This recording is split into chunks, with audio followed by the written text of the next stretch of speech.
Mahindra and Mahindra, numbers अच्छे आए हैं, लेकिन क्योंकि मैं मान के चल रही हूँ बाजार प्रेशर में है इसलिए ये स्टॉक प्रेशर में होगा, पर जनरली ये स्टॉक बहुत ज्यादा प्रेशराइज करता नहीं है निवेशकों को।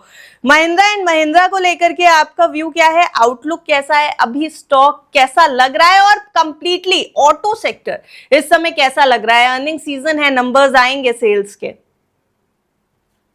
अभी जब मैंने पीछे आप सेक्टर्स की बात कर रहे थे तभी I think I mentioned about auto.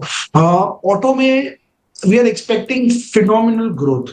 आप देखेंगे तो जो वॉल्यूम सेल्स है, जब मार्च महीने का जो सेल्स नंबर आता है, इट्स ऑलवेज द बेस्ट, क्योंकि इनके ईयर एंड डिस्काउंट्स चल रहे होते हैं, इनको टारगेट्स कंप्लीट करने होते हैं, so they are pushing autos. Generally auto लेने का टाइम भी सबसे बेस्ट ईयर एंड ही माना जाता है। सो ओवरऑल इनके volumes are expected to grow phenomenally.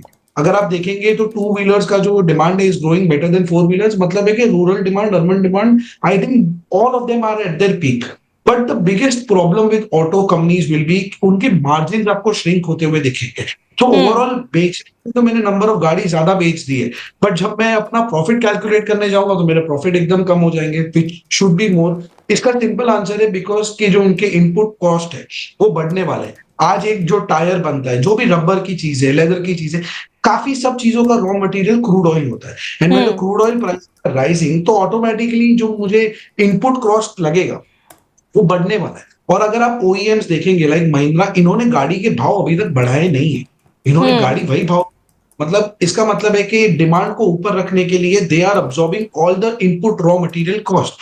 तो मार्जिन श्रिंक होने वाले, see at the end of the day markets को प्रॉफिट से लेना देना है। मार्केट को इस चीज से लेना देना नहीं कि आपने 10 गाड़ी बेची है, आपने 100 बेची है। मार्केट को इस चीज से लेना ने मुझे कमा के कितना दिया है। आप अगर 100 गाड़ी बेच के लॉस कर रहे हो और आप 10 गाड़ी बेच के प्रॉफिट कर रहे हो, तो 10 गाड़ी बेच के प्रॉफिट करने वाले फिर market I think would go up. So overall, I think that auto companies, this is a temporary phase. It should pass. And auto companies में अगर आप देखेंगे, Mahindra and Mahindra is I think one of the best companies out there. इनके design अगर आप देखेंगे, महिंद्रा के क्या डिजाइन होते थे और अब उनका design level has gone of the roof. Mahindra is competing with global brands in terms of design.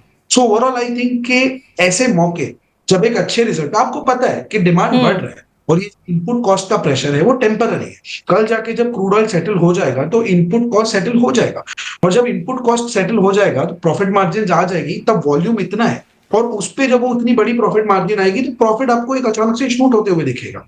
And अब बेस कम हो गया, जब प्रॉफिट शूट अप होएगा the numbers will be phenomenal. तो आई थिंक ऐसे मौके पे जो टिप्स आती है, those are one of the best points to buy beautiful companies like Mahindra and Mahindra. Overall I think it's positive, results are very good. खाली एक शॉर्ट टर्म नेगेटिव ट्रिगर की वजह से आपको एक छोटा सा करेक्शन आते हुए दिखा, but I think they good.